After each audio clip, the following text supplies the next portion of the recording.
Hello friends, through this PowerPoint presentation, I will give you the concept of angiotensin, right? I'm Anand Srivastava from the Department of Pharmacology, Hygiene, Institute of Pharmaceutical Education and Research. Firstly, we will discuss the general points related to angiotensin. What is angiotensin or types of angiotensin, from where we actually हम कहाँ से angiotensin form होता है, इसकी synthesis होती है। तो basically angiotensin की हम बात करेंगे। Most of the time angiotensin को जब आप पढ़ना है तो बट ऑब्वियस सी बात है कि आपको रेनिन एंजियोटेंसिन एल्डोस्टेरॉन सिस्टम को पढ़ना होगा, क्योंकि एंजियोटेंसिन का main involvement renin angiotensin aldosterone system के थ्रू है। तो बेसिकली हम बात करेंगे कि एंजियोटेंसिनोजेंस क्या होते हैं, और एंजियोटेंसिनोजेंस चूंकि बाद में फर्दर एंजियोटेंसिन बनाते हैं जो कि 1, 2, 3, 4 इस तरीके से होते हैं। तो बेसिकली हम स्टार्ट करते हैं, राइट, एंजियोटेंसिन के बारे में बेसिक लेक्चर। सबसे पहले हम एक डायग्राम देखते हैं, राइट। उस डायग्राम के थ्रू आपको ज़्यादा अंडरस्टैंडिंग बनेगी। ये डायग्राम केडी त्रिपाठी से लिया गया है। ये डायग्राम क्या दिखा रहा है कि सबसे पहले जो कि एंजियोटेंसिनोजेन होता है, लाइक ये प्लाज्मा अल्फा 2 ग्लोबुलिन होती है। प्लाज्मा अल्फा 2 ग्लोबुलिन या एंजियोटेंसिनोजेन, प्लाज्मा अल्फा 2 ग्लोबुलिन का एक एग्जांपल है एंजियोटेंसिनोजेन। ये एंजियोटेंसिनोजेन बेसिकली लीवर से, एडिपोज टिश्यू से, ब्रेन से, कई जगह से बेसिकली ये फॉर्म होता है, कई जगह ये प्रेजेंट होता है। ये किस कंडीशन में एंजियोटेंसिन 1 में कन्वर्ट होगा, एंजियोटेंसिन 2 में, एंजियोटेंसिन 3 में एंड एंजियोटेंसिन 4 में, और कौन कौन से इंटरमीडिएट एंजाइम्स होंगे जो ये फर्दर रिएक्शन को प्रोसीड करवाएंगे। तो बेसिकली अगर हम बात करें एंजियोटेंसिनोजेन जो कि प्लाज्मा अल्फा 2 ग्लोबुलिन है, ये कन्वर्ट होगी एंजियोटेंसिन फर्स्ट में जो कि डेका पेप्टाइड होता है, 10 अमाइनो एसिड का बना होता है डेका पेप्टाइड। ये इसमें कन्वर्ट तभी होगा in the presence of renin, and renin is released or secreted from the juxtaglomerulus cell of the kidney, और juxtaglomerulus cell of the kidney से रेनिन रिलीज तब होगा जब low macular densa sodium and chloride ion होंगे। Macular densa means जो vascular vessels हैं over wrapped in the kidney, उनमें sodium और क्लोराइड आयन की कंपोजिशन कम होगी। लो ग्लोमेरुलर एफरेंट प्रेशर होगा, या इनहेंस्ड सिंपैथेटिक एक्टिविटी होगी, क्योंकि यहाँ पे बीटा 1 रिसेप्टर होता है जेजी सेल में। तो या तो इनहेंस्ड सिंपैथेटिक एक्टिविटी हो, या लो वॉल्यूम हो आयंस के थ्रू, या ब्लड वॉल्यूम कम हो किसी भी वजह से, चाहे तो लो ग्लोमेरुलस एफरेंट प्रेशर हो या low macular densa sodium and chloride ion का प्रेजेंस हो। ये वजह होंगी रेनिन को रिलीज करवाने की, और ऐसा इसलिए हो सकता है क्योंकि हो सकता है बॉडी से NaCl का लॉस ज़्यादा हो गया हो, फॉल इन ब्लड वॉल्यूम हो, फॉल इन ब्लड प्रेशर हो, रीनल इस्कीमिया, तो किसी भी वजह से ये कंडीशन होगी, और these condition start releasing renin from the JG cell of the kidney, and as the JG cell of the kidney releases renin, renin starts converting angiotensinogen, that is plasma alpha 2 globulin obtained from liver, spleen, also present on the brain tissue and adipose tissue, that start converting angiotensinogen into angiotensin first, that is decapeptide. Now this angiotensin first is responsible for formation of angiotensin second, which is octapeptide, and here the enzyme that will be used in the presence of obtained from vascular endothelium. That enzyme are angiotensin converting enzyme, that angiotensin converting enzyme or kinase 2 or converting enzyme converts one angiotensin into 2 angiotensin. Now this aminopeptidase converts angiotensin second to angiotensin third, this is heptapeptide, and eventually angiotensin third converts into angiotensin 4, this is hexapeptide. So basically this angiotensin second play as the prominent role among all. This angiotensin second is responsible for, this is potent vasoconstrictor, and as this is potent vasoconstrictor, it means this is responsible for rise in BP, and rise in BP, it means there will be inhibition of what, renin release, means ये लो BP जब होगा, लो BP के reflex में sympathetic activity बढ़ेगी तब rennin का release होगा parallelly. लेकिन अगर राइज इन बीपी होता है, इट मीन्स ओवरऑल इस पाथवे का जो फंक्शन है वो अल्टीमेटली बीपी को इंक्रीज करके, बीपी को इंक्रीज करना है। बीपी का इंक्रीज किस तरीके से होगा उसको हम फर्दर डिस्कस करेंगे। राइज इन बीपी तो ये होगा। सेकंड में एंजियोटेंसिन सेकंड क्या करेगा, ये ग्लोमेरुलस एड्रिनल कॉर्टेक्स पे जहाँ पे एल्डोस्टेरोन का रिलीज कराएगा, जो कि सोडियम और वाटर रिटेंशन करता है। और जब सोडियम और वाटर का रिटेंशन होगा, इट मीन्स किडनी के थ्रू एक्सक्रीशन नहीं होगा, ब्लड में रिटेंशन होगा, तो इंक्रीज्ड ब्लड वॉल्यूम होगा। ब्लड वॉल्यूम अगर इंक्रीज हुआ तो बीपी इंक्रीज हुआ, again there will be inhibition of renin release. Means मेरा कहने का मतलब है कि ये एक तरीके से नेगेटिव फीडबैक इनहिबिशन भी है। मीन्स एंजियोटेंसिन सेकंड खुद इस पाथवे को इनहिबिट भी कर रहा है। एल्डोस्टेरोन सिक्रेशन राइट, ये पाथवे हो गया। तो ये अब ये एंजियोटेंसिनेज या एमिनोपेप्टिडेज या एंजियोटेंसिनेज इसको ब्रेक करके इनएक्टिव फ्रेगमेंट्स बना देंगे। तो ये एक सिंपल सा डायग्राम है जो कि आपको एंजियोटेंसिन जब कभी भी एग्जामिनेशन में उसको लिखना है तो आपको ये मेंशन करना होगा इस डायग्राम को, राइट। अब हम देखते हैं बेसिक स्ट्रक्चर, अब स्टार्ट करेंगे तो आपकी ज़्यादा उस पर अंडरस्टैंडिंग बन पाएगी। एंजियोटेंसिनोजन और रेनिन सबस्ट्रेट। अब एंजियोटेंसिनोजन किसको बोल रहा है, बेसिकली एंजियोटेंसिनोजन हम बात कर रहे हैं ये एंजियोटेंसिनोजन की, this is plasma alpha two globulin. तो यहाँ पे क्या है कि एंजियोटेंसिनोजन और रेनिन सबस्ट्रेट, क्योंकि रेनिन उससे जाके बाइंड होगा, produced in the liver, kidney, adrenal gland, brain, heart, blood vessels and adipose tissue. Simple. Angiotensin second is an octapeptide generated in the plasma from a precursor plasma alpha 2 globulin which is involved in electrolyte, blood volume and pressure homeostasis. Very nice. Normally the amount of renin in plasma, हाँ जितना ज़्यादा plasma में rennin होगा it means उतना ज़्यादा ही angiotensin second का formation होगा। तो हम ये कह सकते हैं कि the amount of renin in plasma acts as a limiting factor for angiotensin second generation. ये भी आपको इमेज से समझ में आ जाएगा। The plasma T half of the renin is 15 minutes. The biological potency of angiotensin first is 1/100 that of angiotensin second. Means जितने भी एंजियोटेंसिन के फॉर्म हैं 1, 2, 3, 4, प्राइमरली प्रोमिनेंट पोटेंसी जो होती है वो एंजियोटेंसिन सेकेंड की होती है, और इसी के वर्क को हम रिलेट करते हैं पूरे प्रेशर ग्रेडियंट को रेगुलेट करने के लिए।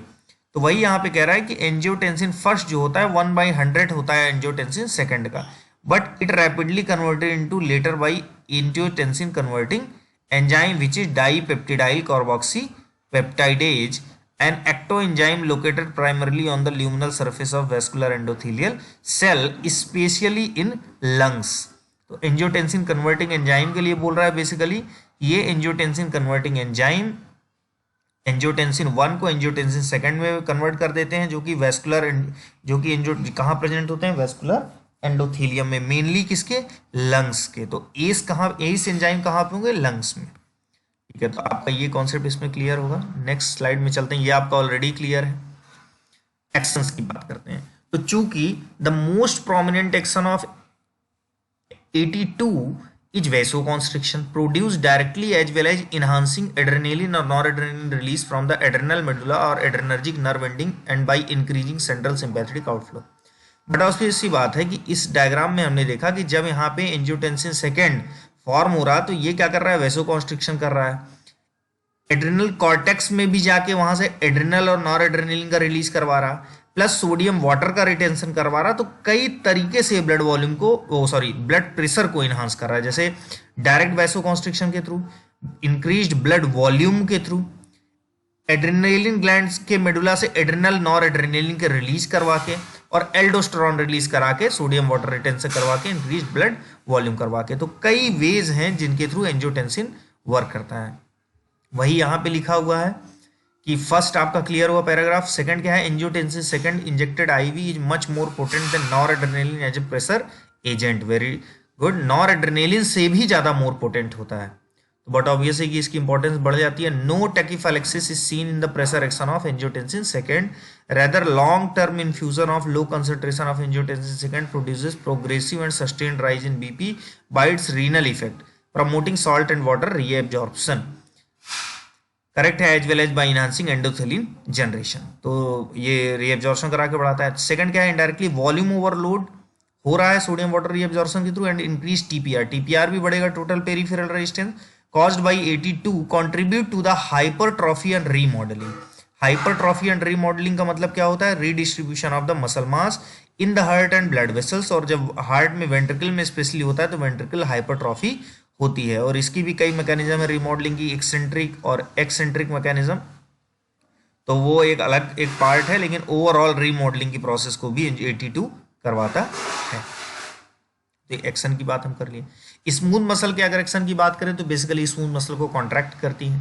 एड्रेनल कॉर्टेक्स में ऑलरेडी हम लोगों ने डिस्कस कर दिया, एल्डोस्टेरोन का रिलीज कराती है जो कि सोडियम और वाटर का रीएब्जॉर्प्शन कराता है तथा पोटेशियम हाइड्रोजन का एक्सक्रीशन कराता है। तो बट ऑब्वियस की बात है, अगर पोटेशियम हाइड्रोजन का एक्सक्रीशन कराता है तो बॉडी से ब्लड से पोटेशियम का लेवल कम होगा और H का लेवल कम होगा, मीन्स एसिडिटी कम होगी, बेसिसिटी बढ़ेगी, जबकि इधर से ब्लड वॉल्यूम इंक्रीज होगा और ओवरऑल बीपी बढ़ेगा।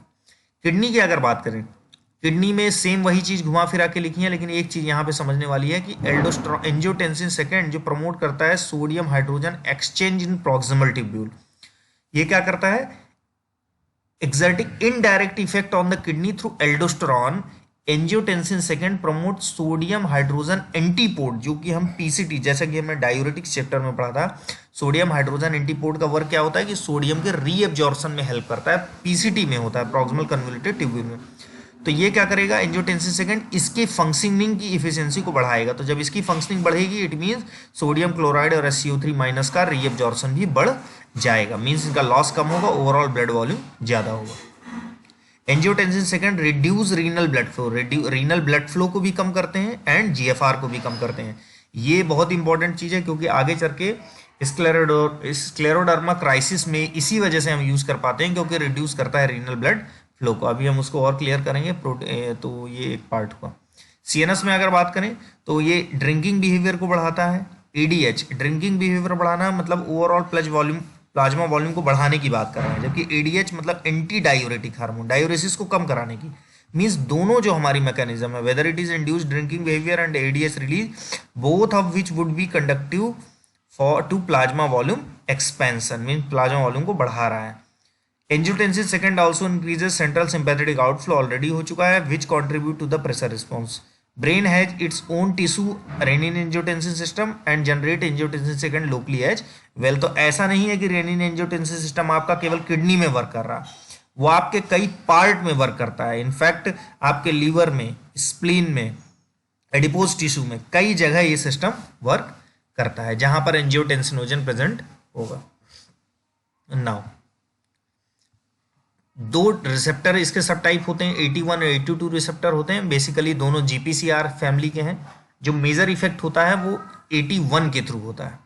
पैथोफिजियोलॉजिकल रोल की अगर बात करें, किस तरीके से इसकी मतलब पैथोलॉजिकली ये किस तरीके से रेगुलेट करता है एंजियोटेंसिन, तो बेसिकली मिनरलोकॉर्टिकॉइड सिक्रीशन करवा के, जो एल्डोस्टेरोन का रिलीज करा के सोडियम वाटर का रीएब्जॉर्प्शन बढ़ाता है, तो blood volume increase, blood volume बढ़ाएगा। इलेक्ट्रोलाइट ब्लड वॉल्यूम में प्रेशर होम्योस्टेसिस को मेंटेन करता है, कैसे करता है, इंट्रारीनल बैरोरिसेप्टर पाथवे के थ्रू। तो बट ऑब्वियस सी बात है कि इंट्रारीनल बैरोरिसेप्टर पाथवे में अगर प्रेशर वहां पे कम होगा तो बैरोरिसेप्टर सेंस करेंगे और रेनिन एंजियोटेंसिन सिस्टम को रिलीज करवाएंगे। मैकुला डेंसा पाथवे में अगर सोडियम क्लोराइड आयन कम होंगे तो मैकुला डेंसा में चूंकि वो चीज कम होगी तो वहां से ओवरऑल कौन सा पाथवे स्टिमुलेट होगा, renin angiotensin system. Beta adrenoceptor pathway के थ्रू रिलीज होता है, बट ऑब्वियस होता है कि beta 1 receptor JG cell of the kidney में होता है, तो वहां से रेनिन एंजियोटेंसिन पाथवे स्टिमुलेट होगा। डेवलपमेंट ऑफ हाइपरटेंशन कॉज करता है। CNS में क्या करता है, regulation of thirst, hormone release, sympathetic outflow में भी रिस्पॉन्सिबल मीडिएटेड। तो ये बट ऑब्वियस कॉमन सी बात है। यूज की बात करें, हाइपरटेंशन में यूज हो रहा है, कंजस्टिव हार्ट फेलियर में यूज हो रहा है, चूंकि अगर ACE इनहिबिटर लेंगे तो वो हाइपरटेंशन में यूज होगी, बट ऑब्वियस ही बात है वो 82 को बनने नहीं देगी। CHF में अगर बात करें तो आफ्टर लोड और प्री लोड दोनों कम करता है, राइट। अगर एस इनहिबिटर की बात करें तो वो ओवरऑल ये वैसो कॉन्स्ट्रिक्शन कर रहा है, तो अगर इसको हम रोकेंगे या तो एल्डोस्टेरोन के रिलीज को भी कम करेगा ACE inhibitor indirectly. Diabetic nephropathy की अगर बात करें तो decreasing glomerular capillary pressure through a vasodilator effect on the glomerular efferent territory. Angiotensin 2 क्या करता है, वैसोडाइलेटर इफेक्ट देता है, एस इनहिबिटर वैसोडाइलेटर इफेक्ट देता है, तो वो क्या करेगा डायबिटिक नेफ्रोपैथी में जो प्रेशर ग्रेडियंट बढ़ा हुआ होता है उसको कम करके डायबिटिक नेफ्रोपैथी में हेल्पफुल होता है। स्क्लेरोडर्मा क्राइसिस क्या है, स्क्लेरोडर्मा क्राइसिस बेसिकली उसको कहते हैं जिसमें abrupt onset of severe hypertension हो जो और उसके तुरंत बाद क्या हो रीनल फेल्योर, तो इस केस में भी हम क्या यूज करते हैं ACE inhibitor. ACE inhibitor means angiotensin का इन्वॉल्वमेंट है यहाँ पे 82 का, तो 82 को इनहिबिट करके उसके सिंथेसिस को रिड्यूस करा के हम स्क्लेरोडर्मा क्राइसिस में एस इनहिबिटर का यूज करते हैं। प्रोग्रेसिव रीनल फेल्योर होता है तो वहाँ पे रीनल प्रेशर को हम जीएफआर को कम करके वहाँ हेल्पफुल एस इनहिबिटर का हेल्प लेते हैं। So this is all about the angiotensin.